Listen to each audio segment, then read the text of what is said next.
Hello everyone, कैसे हैं आप सब। एक बार पुनः शिव कोचिंग क्लासेस पर स्वागत है। उम्मीद करता हूं आप सब अच्छे होंगे, मस्त होंगे, बेहतर होंगे और आप सभी की पढ़ाई बेहतर चल रही होगी। बच्चों, आज हम बात करेंगे शुष्क सेल और मरकरी सेल के बारे में। लेकिन आप लोगों को पता होना चाहिए कि आपके सिलेबस में जो सेल है वो दो प्रकार से बच्चों। एक सेल जो होता है वो आपका प्राथमिक सेल है। सेल दो प्रकार का होता है बच्चों। आपका एक प्राथमिक सेल है। प्राथमिक सेल में आप लोगों ने पढ़ा होगा, है ना, या देखा होगा, कोई बात नहीं है, नहीं पढ़ा तो देखा तो होगा। बोलो सर, प्राथमिक सेल कहां देखे होंगे?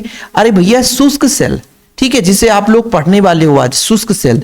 ये कहां मिलता है सर? दीवाल घड़ी आपने देखा है? दीवाल घड़ी बच्चों देखा है? दीवाल घड़ी में जो सेल, छोटे छोटे जो सेल का प्रयोग होते हैं बच्चों, वो आपका शुष्क सेल है। घड़ी जैसे आप लोग अपने घर में देखे होंगे, नहीं देखे तो आसपास कहीं भी जाकर देख लेना। और भी टीवी है ना, टीवी के पीछे रिमोट होता है बच्चों, रिमोट जिसे बोलते हैं, रिमोट शुद्ध नाम है रिमोट। तो उसमें भी सेल जो प्रयोग होता है बच्चों, छोटे छोटे खिलौने आते हैं, उपकरण आते हैं जिसमें लाइट वगैरह जलता है। तो जो सेल होता है वो शुष्क सेल होता है बच्चों, जिसे हम प्राथमिक सेल कहते हैं। इसका हम एक बार प्रयोग करने के बाद फेंक देते हैं। जैसे एक समय आता है बच्चों, यूज एंड थ्रो, यूज करो फेंक दो। लिखो फेंको पेन आता था 2 रुपए में हमारे जमाने में, लिखो और फेंक दो। आज भी 3 रुपए में पेन आता है, लिखो और फेंको। यूज एंड थ्रो, ऐसे ही आपका शुष्क सेल होता है या प्राथमिक सेल होता है, जिसका हम एक बार उपयोग करने के बाद उसको फिर से चार्ज नहीं कर सकते, मतलब उसका दोबारा उपयोग नहीं कर सकते। जो दूसरा सेल है ना प्यारे बच्चों, वो दूसरा सेल है, उसे हम बोलते हैं द्वितीयक सेल। द्वितीयक सेल, द्वितीयक सेल या द्वितीयक बैटरी भी बोलेंगे, द्वितीयक सेल, ठीक है। अब बैटरी क्यों बोल दिया जाता है? देखो बच्चों, जब केवल 2 इलेक्ट्रोड लगे हैं तो मान लीजिए वो सेल है, लेकिन कॉम्बिनेशन में कई इलेक्ट्रोडों को आपस में जोड़ दिया गया, तो फिर वो बच्चों बैटरी का निर्माण कर देता है। मतलब इलेक्ट्रोडों को जोड़ करके, कई सारे इलेक्ट्रोड है ना, प्लस माइनस सीरीज में जोड़ दिया तो एक बैटरी का निर्माण हो जाता है। यानी सेलों की कॉम्बिनेशन से बैटरी बनता है। बैटरी बड़ा रूप है, सेल छोटा रूप है, ये माइंड में सेट रहना चाहिए आपकी, ठीक है। एक पात्र में आप एक प्लस वाला और एक माइनस वाला, मतलब कहने का मतलब एक धनात्मक इलेक्ट्रोड, एक ऋणात्मक इलेक्ट्रोड, 2 इलेक्ट्रोड आपने लगा दिया तो वो सेल बन गया। लेकिन उसी को कॉम्बिनेशन करके, सीरीज में कॉम्बिनेशन करके एक बड़ा सा आकार बना दिया बच्चों, तो वो बैटरी का निर्माण कर देता है, ठीक है। तो द्वितीयक सेल में आप लोग पढ़ोगे सीसा संचायक सेल, जो एक बैटरी कहलाता है। सीसा संचायक सेल, जो कि हम अगले लेक्चर में देखने वाले हैं। सीसा संचायक सेल ये एक ऐसा सेल है बच्चों जिसे हम पुनः यूज में ला सकते हैं, उपयोग में ला सकते हैं। यानी आवेशन निरावेशन दोनों की क्रिया होगी। उसको अपन एक बार प्रयोग लाएंगे, फिर उसको हम बाहर स्रोत से ऊर्जा देकर के उसको चार्ज कर देंगे। जैसे हमारे घर में ही बैटरी लगी हुई है, इसके पहले आप लोग यदि लेक्चर देखते रहोगे तो मैं बताता था कि बैटरी हमारा खराब हो चुका है, तो वो पूर्णतः खराब हो चुका है। जब उसमें H2SO4 की मात्रा बहुत कम हो जाती है, वो फिर से अब उसका अपघटन होना असंभव हो जाता है, तो वो बैटरी खराब माना जाता है ना।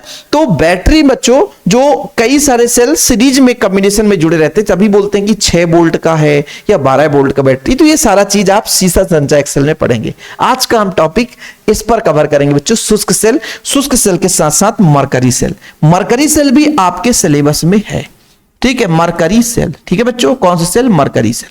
तो चलिए शुरू करते हैं। अपन थोड़ा सा डायग्राम लेकर चलेंगे बच्चों कि शुष्क सेल कैसे बनाते हैं। शुष्क सेल आप लोगों ने देखा होगा, नहीं देखे तो आज जाकर के देख लेना, ठीक है। चलिए, तो शुष्क सेल बनाने के लिए कुछ इस प्रकार से आपको डायग्राम बनाना है। मैंने पहले से बना लिया, समय नहीं लगेगा। जो बच्चों आपका पहला सबसे बाहर वाला, जो पहला बाहर वाला आवरण है, मैं एक छोटा सा डायग्राम बनाते चलता हूं फटाफट कि सबसे बाहर का जो एक आवरण होता है ना बच्चों, ये जो बाहर का आवरण होता है, ये बाहर का आवरण, ये जिंक का आवरण है बच्चों। किसका आवरण है?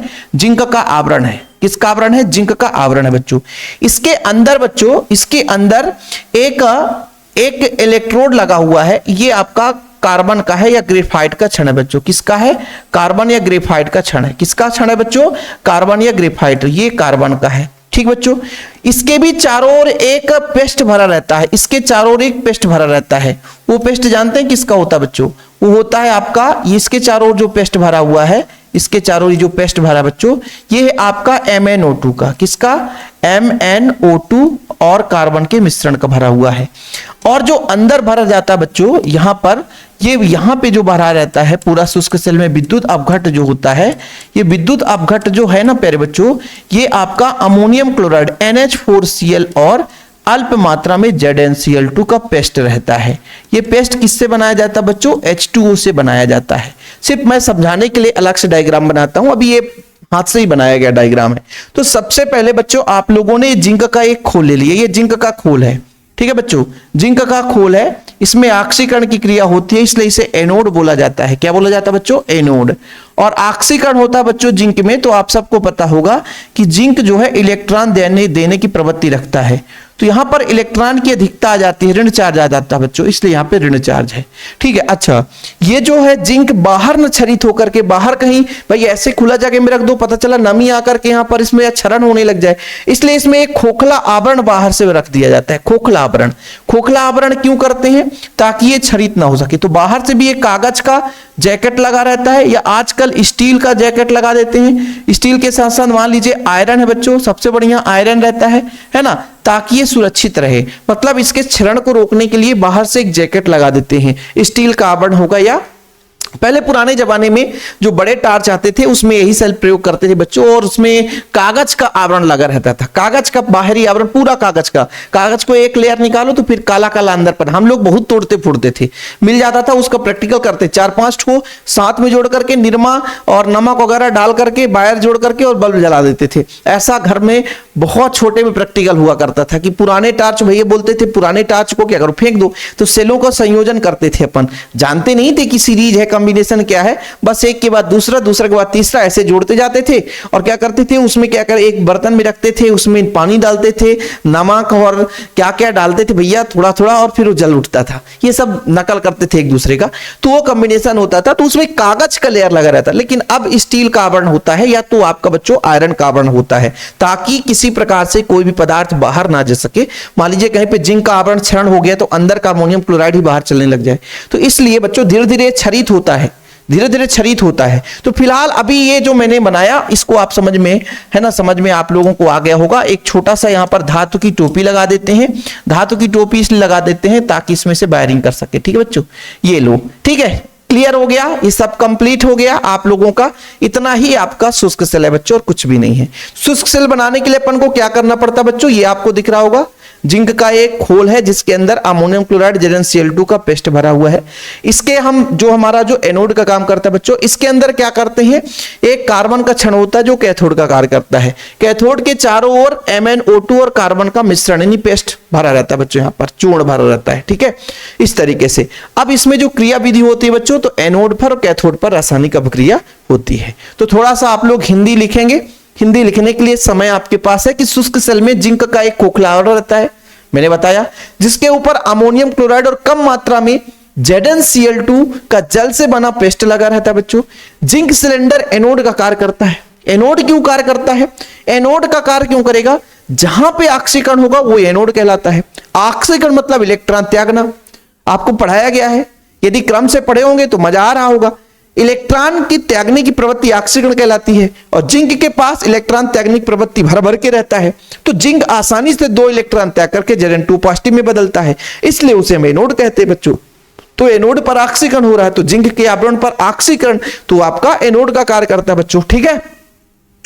आगे देखो, कैथोड का एक कार्बन का क्षण होता है बच्चों। कार्बन के क्षण के चारों ओर MnO2 तथा कार्बन चूर्ण का काला पेस्ट भरा रहता है। जस्ते के खोखले आवरण के ऊपर मोटे कागज का आवरण लगा रहता है। या लीक प्रूफ बनाने के लिए सेल के चारों ओर या तो आप स्टील का या तो लोहे का आवरण लगा सकते हो या लगा रहता है, ठीक है। क्लियर बच्चों, यहां तक? ये तो आपका दोष वगैरह आ गया, लेकिन यहां तक क्लियर है, इसे आप लोग नोट डाउन कर लो। चलिए अब हम इसके क्रिया विधि को समझते हैं। होता क्या है बच्चों, जैसे इस परिपथ को पूर्ण करते हैं, फिलहाल इसको थोड़ा सा मैं क्लीन कर, ये चीज आपको समझ में आ गया होगा, इसको मैं क्लीन कर देता हूं, खत्म कहानी। इसको चित्र बना हुआ है तो ये तो समझाने के लिए बनाया था, तो एक बार आप लोग रिपीट करो कि कैसे हम शुष्क सेल बनाएंगे हमारे साथ साथ। भाई शुष्क सेल बनाने के लिए अपन को क्या लेना पड़ता है, एक जिंक का खोखला है ना, पात्र है हमारे पास या खोल है, ठीक है, जिसके अंदर क्या भरा रहता है, उस पात्र में पूरा का पूरा क्या भर रहता है बच्चों, विद्युत अपघट अमोनियम क्लोराइड ZnCl2 का जल से बना पेस्ट रहता है। अब बच्चों ये जो जिंक का जो खोखला आवरण है, ये एनोड का कार्य करता है। किसका कार्य करता है? एनोड का कार्य करता है। अब इस खोखले पात्र के अंदर ही बच्चों कार्बन का या ग्रेफाइट का एक क्षण होता है, कार्बन या ग्रेफाइट का एक क्षण होता है जो कि कैथोड का कार्य करता है बच्चों, ठीक है। कार्बन के क्षण के चारों ओर MnO2 और कार्बन का एक पेस्ट भरा रहता है या मिश्रण भरा रहता है बच्चों, इतना लिख लिए। इसको लीक प्रूफ बनाने के लिए या इसको सुरक्षात्मक जैकेट के रूप में कागज का एक लेयर चढ़ा दिया जाता है, या लीक प्रूफ बनाने के लिए इसके चारों ओर लोहे या स्टील का आवरण लगा दिया जाता है। इस तरीके से आपका शुष्क सेल पूर्णतः बन जाता है। शुष्क सेल से एक छोटा सा बल्ब भी आप जला सकते हो। बड़ा शुष्क सेल होगा तो भाई दिक्कत है, बड़ा चीज कर सकते हो, लेकिन शुष्क सेल हमेशा छोटे छोटे ही प्रयोग में होते हैं बच्चों। ठीक है, कोई किसी को प्रॉब्लम नहीं होना चाहिए। चलो अब ये होता कैसे है, देखो नीचे आप लोग देखते होंगे बच्चों, नीचे जो है ये धातु का ही एक लेयर रहता है, जहां से गोला गोला लेयर रहता है। आप लोग देखे होंगे कि भाई यहां भी आपका ऐसा नहीं है कि कुचालक है हर जगह, यहां पर भी एक ऐसा धातु का लेयर लगा रहता है, या कि पूरे भाग में ही है ना, मान लीजिए, ताकि इलेक्ट्रॉन का प्रवाह हो सके। अब बच्चों इसको परिपथ में जोड़ते हैं तो एक वायर यहां से कनेक्ट होगा, एक वायर यहां से। जैसे इसको परिपथ में जोड़ते हैं तो इसके अंदर अबक्रिया होने लगती है। अबक्रिया सबसे पहले क्या होगा, सबसे पहले जिंक राजा बड़ा हावी होता है, बोलता मैं भैया एनोड का कार्य कर रहा हूं तो तुरंत इलेक्ट्रॉन त्यागूंगा और मैं अपने अंदर ऑक्सीकरण की अबक्रिया संपन्न कराऊंगा। ऑक्सीकरण कहते किसे हैं, जहां इलेक्ट्रॉन त्यागा जाता है वो आपका बच्चों ऑक्सीकरण कहलाता है। ठीक है, चलिए तो सबसे पहले आप लोगों को लिखना है कि जब सेल कार्य करता है, यहां पर मैं लिख देता हूं बच्चों, जब सेल कार्य करता है, जब सेल क्या करता है बच्चों, कार्य करता है, जब सेल कार्य करता है तो जिंक, ठीक है, जिंक 2 इलेक्ट्रॉन त्याग कर Zn2 पॉजिटिव में 2 इलेक्ट्रॉन त्याग कर Zn2 पॉजिटिव में परिवर्तित हो जाता है। किसमें परिवर्तित हो जाता है बच्चों, Zn2 पॉजिटिव में परिवर्तित हो जाता है, में परिवर्तित हो जाता है, परिवर्तित हो जाता है। और परिवर्तित होकर के जानते हो कहां जाता बच्चों, NH4Cl में विलय हो जाता है, तथा NH4Cl में तथा NH4Cl में क्या हो जाता बच्चों, विलय हो जाता है। तब सेल पे निम्न अबक्रिया संपन्न होती है। तब सेल में होने वाली अभिक्रिया,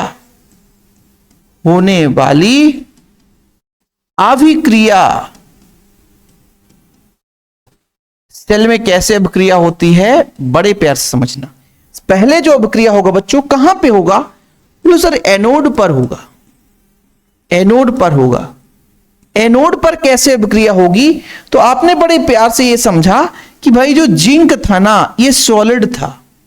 जिंक कैसा था बच्चों, सॉलिड था। ये जो जिंक था ना ये सॉलिड था, ये किस में बदला, जिंक 2 पॉजिटिव में बदला। किस फॉर्म में, एक्वस फॉर्म में। और क्या किया इन्होंने 2 इलेक्ट्रॉन त्याग दिया। अब ये जैसे इलेक्ट्रॉन त्यागा, ये इलेक्ट्रॉन झट से परिपथ से जाते हुए कैथोड पे जाकर प्रवेश करेगा। कहां प्रवेश करेगा बच्चों, यहां से इलेक्ट्रॉन त्यागा गया, यानी यहां पे इलेक्ट्रॉन त्यागा गया, जंक भाई आया, जंक है 2 पॉजिटिव यहां गया और इलेक्ट्रॉन इसके बाहरी आवरण में आकर जमा हो गया। और इस वायर के माध्यम से कहां जाएगा, कैथोड के पास जाएगा। कैथोड के पास जाएगा तो इलेक्ट्रॉन कहां पहुंच गया बच्चों, कैथोड के पास पहुंच गया। कहां पहुंच गया, कैथोड पर पहुंच गया। कैथोड में कौन से दादा हैं, तो यहां पर भरा हुआ है MnO2। कौन भरा बच्चों, कैथोड पर क्या है, MnO2 है जो कि सॉलिड में है। और यहां पे जो अमोनियम क्लोराइड है ना, ये ऐसे विद्युत अपघट्ट है। और विद्युत अपघट्ट का काम क्या है जरा बताओ, विद्युत अपघट्ट का काम है कि अपघटित कराना NH4Cl जो है NH4 पॉजिटिव और Cl निगेटिव के रूप में, मतलब यहां पर उपस्थित है NH4 पॉजिटिव। तो ये NH4 पॉजिटिव भी यहां पर उपस्थित है। कौन है पारे भैया, तो आपका है NH4 पॉजिटिव। ये आयन में है ना दादा, तो एक्वस में, और इसके पास इलेक्ट्रॉन जाकर के अटैक कर दे, इलेक्ट्रॉन जाकर के घुस गया ससुरा। इलेक्ट्रॉन जब घुस गया तो ये बनाया Mn2O3 बनाता है। तो 2 मैग्नीज ले लिया बच्चों, तो 2 का मल्टीप्लाई कर लिया अपन ने। ठीक है सर। हमने कहा कि जो H है वो ऑक्सीजन से क्रिया करके H2O बनाएगा, तो इसका भी 2 भाग बनाता है। जो नाइट्रोजन है बच्चों, ये जो नाइट्रोजन है वो अमोनिया में बदल जाता है, NH3 में बदल जाता है। ठीक है, तो 2 का मल्टीप्लाई यदि मैं यहां पे कर दूं और 2 का मल्टीप्लाई यहां पे कर दूं तो आपका अभिक्रिया कंप्लीट हो जाता है। तो ये आपका एनोड पर होता है, ये आपका कैथोड पर होता है। ये अभिक्रिया है, इसके अलावा कुछ है ही नहीं है, इसके अलावा कुछ है ही नहीं भाई, इसके अलावा कुछ है ही नहीं है अभिक्रिया। अब आप लोगों को लगेगा कि सर कठिन है, तो कोई बात नहीं है, कठिन है तो मैं बताता हूं कठिन कैसे है।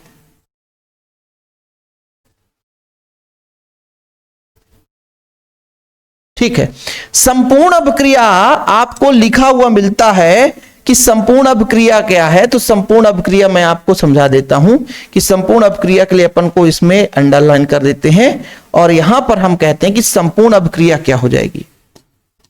संपूर्ण अभिक्रिया, संपूर्ण अभिक्रिया, संपूर्ण अभिक्रिया के लिए इन दोनों का टोटल। तो क्या क्या कट पिट रहा है, कुछ कट पिट रहा है क्या सर, कुछ कट पिट रहा है क्या? 2 इलेक्ट्रॉन से कट रहा है, 2 इलेक्ट्रॉन से कट रहा है। और कुछ कट रहा है? और तो कुछ नहीं कट रहा है सर। तो संपूर्ण अभिक्रिया आपका निकल कर आएगा बच्चों, ये Zn था सॉलिड है, प्लस में बच्चों 2MnO2 है बच्चों, ये सॉलिड में है। भाई इधर आकर के मत चढ़ा करो, ठीक है। ये फिर बच्चों 2NH4 पॉजिटिव, ये एक्वस में है ना। और कुछ बचा क्या लेफ्ट में? नहीं। अब राइट में देख लो, राइट में क्या क्या बचा बच्चों, आपका Zn2 पॉजिटिव में बदला। पहले सॉलिड ले लो आप, सॉलिड में आपका MnO2 है, Mn2O3 है, H2O है बच्चों, ठीक है, और अमोनिया भी है, ठीक है। और बच्चों आपका देखो कट पिट जाता है तो फिर गड़बड़ हो जाता है, 2NH3 ये प्लस, और भाई आपका क्या बचा यहां पे Zn2 पॉजिटिव, या इसको पहले भी लिख सकते थे, परेशान मत होना। ये लो, ये आपका शुष्क सेल कंप्लीट होता हुआ, शुष्क सेल कंप्लीट होता हुआ बड़े प्यार से हमने करा भाई साहब। यहां पर आप देख सकते हो शुष्क सेल के बारे में लिखा हुआ कि भाई इसके उपयोग, शुष्क सेल का उपयोग टार्च, टेप रिकॉर्डर, रेडियो, खिलौने, कैलकुलेटर में करते हैं। अमोनियम क्लोराइड की अम्लीय प्रकृति के कारण बच्चों जिंक पात्र का संक्षारण होने लगता है, नहीं धीरे धीरे नष्ट होने लगता है। अब भाई इसको संक्षारण से बचाने के लिए कुछ ना कुछ तो करना ही पड़ेगा, समझ रहे हो ना। तो ये दोष भी है कुछ ना कुछ, इसमें कुछ ना कुछ दोष भी है। वो दोष क्या है कि अमोनियम क्लोराइड की अम्लीय प्रकृति के कारण जिंक पात्र का संक्षारण होकर के उसमें छिद्र हो जाता है। इन छिद्रों से अन्य रासायनिक यौगिक रिसकर बाहर आने लगते हैं। इस दोष को दूर करने के लिए आजकल लीक प्रूफ सेल है ना उपयोग में लाए जाते हैं, और अम्लीय NH4Cl की जगह KOH का भी उपयोग किया जाता है। यानी बच्चों जो विद्युत अपघट्ट है वो यहां पर आप क्षारीय प्रयोग कर सकते हैं, ठीक है। यहाँ पे जो आप NH4Cl लिए है ना, इसके जगह KOH का उपयोग लाने लग गए हैं लोग बाग, है ना। तो लो भैया स्क्रीनशॉट ले लो बच्चों। हमारा 3 पार्ट है इसका, पहले आपको इसको लिखना है, ठीक है, ये शुष्क सेल बच्चों, फिर चित्र बनाना है, चित्र बनाने के बाद ये अभिक्रिया लिखना है, फिर आपको उपयोग और दोष लिख लेना है। उपयोग और दोष, शुष्क सेल के उपयोग, शुष्क सेल के दोष। भाई ये बोला गया दोष में सिर्फ इतना आया है, दोष में इतना आया है कि भाई साहब पहले अमोनियम क्लोराइड का प्रयोग करते थे, ये जिंक को धीरे धीरे खत्म कर देता था, तो ये छेद हो जाती थी, है ना, ज्यादा खतरनाक था। अब इसके जगह हम KOH का प्रयोग कर सकते हैं। चलिए, मरकरी सेल आपका एक छोटा सा सेल है बच्चों, इसमें ज्यादा कुछ है नहीं। मरकरी सेल बनाने के लिए 3 भाग होता है और कुछ भी नहीं, 3 भाग होता है। मरकरी सेल आप लोग देखना, इस तरीके से आपको आपके जो हाथ घड़ी बच्चों इसमें प्रयोग होता है। जो छोटे छोटे खिलौने होते हैं, बहुत छोटे खिलौने होते हैं, उन पर भी इनका प्रयोग करते हैं। जो बहुत छोटे खिलौने होते हैं, है ना, छोटे छोटे बच्चों का 2-3 सेल लगा करके श्रेणी क्रम में ऐसे आप लोग देखते होंगे बच्चों।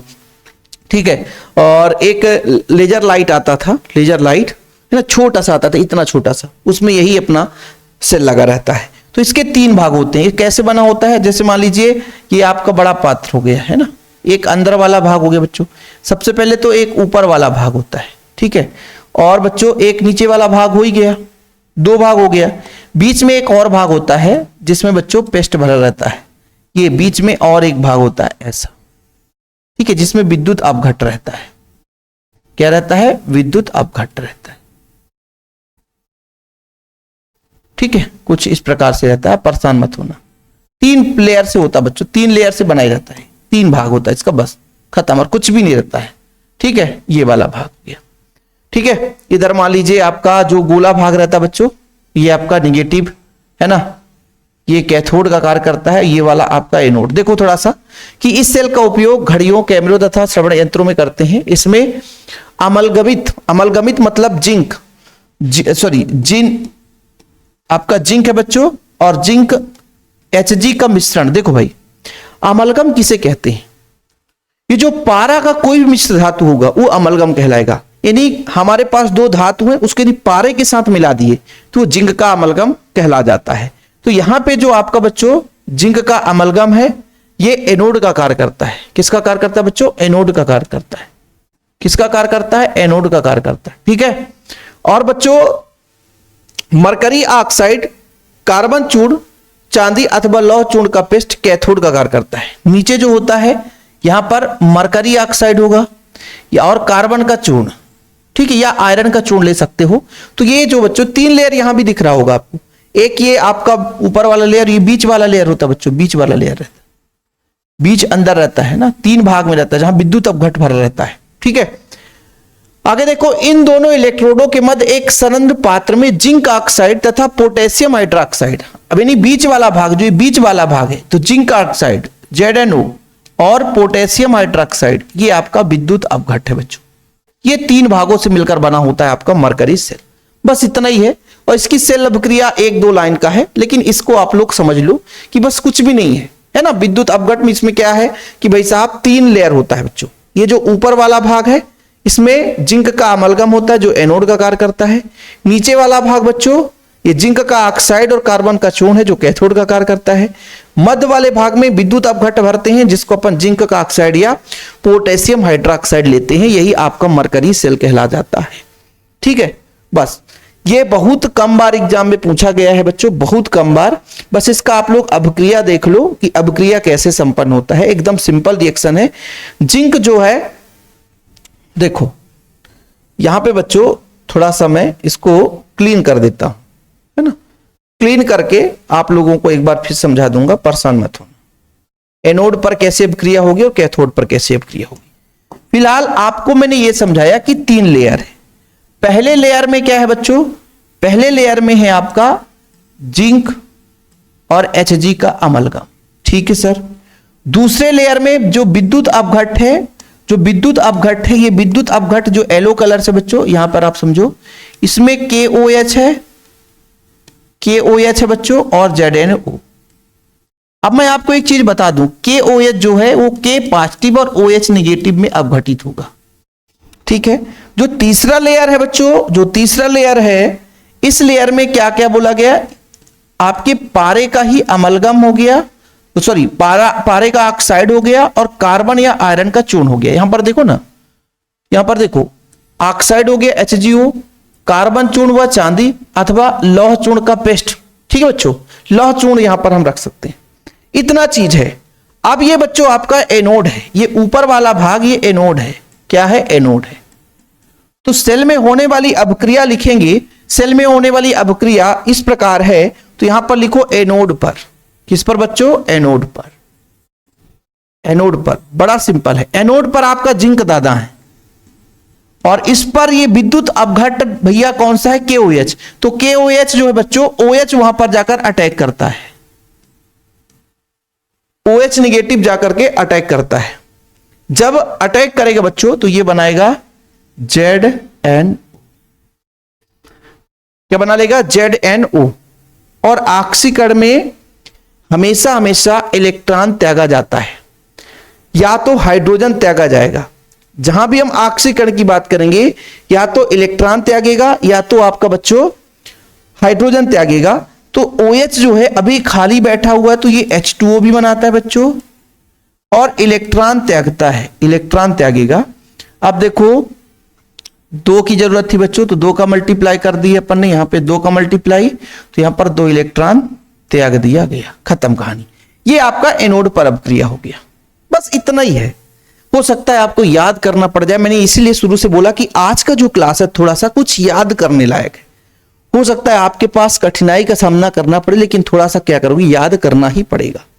अब जो आपका कैथोड पर इलेक्ट्रॉन ग्रहण होगा, अपचयन की क्रिया होगी, तो कैथोड पर होगा बच्चों अपचयन।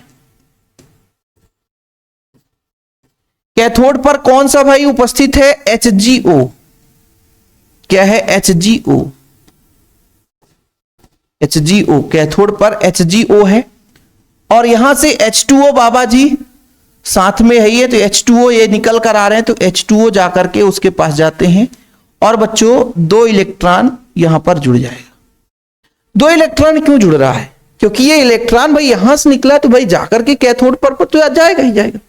तो इलेक्ट्रॉन जहां पे निकला है वहां पे आपका ऑक्सीकरण हुआ है, लेकिन जहां पे इलेक्ट्रॉन जुड़ रहा है बच्चों वहां पे आपका अपचयन हो रहा है।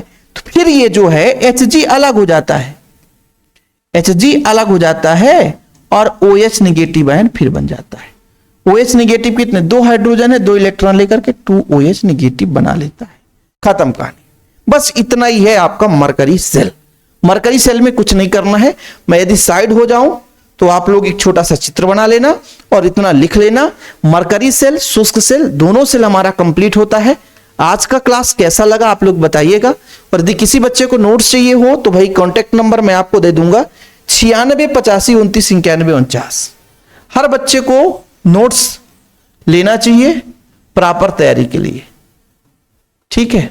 ये मेरा पर्सनल नंबर है, जिन बच्चे को नोट्स लेना है तो कांटेक्ट कर सकते हैं। ओके बच्चों, ठीक है? वीडियो पसंद आए तो लाइक करके शेयर कर देना। आज का जो क्लास था कैसा लगा, है ना? थोड़ा सा ये मैं बता रहा हूं कि याद करने वाली चीजें हैं, लेकिन फिर भी हो सकता था इस क्लास को मैं सोचा ना कर रहा हूं, लेकिन आप लोगों से ना बनता तो फिर दिक्कत हो जाती है। लेकिन आज एक एक पॉइंट क्लियर करा दिया हूं। जो भी रहेगा अगला लेक्चर शीशा संचायक सेल और बच्चों आपका एक और सेल रहेगा ईंधन सेल, विद्युत अपघटनी सेल। ये 3 सेल आपको एक ही लेक्चर में करेंगे, है ना? जय हिंद, वंदे मातरम।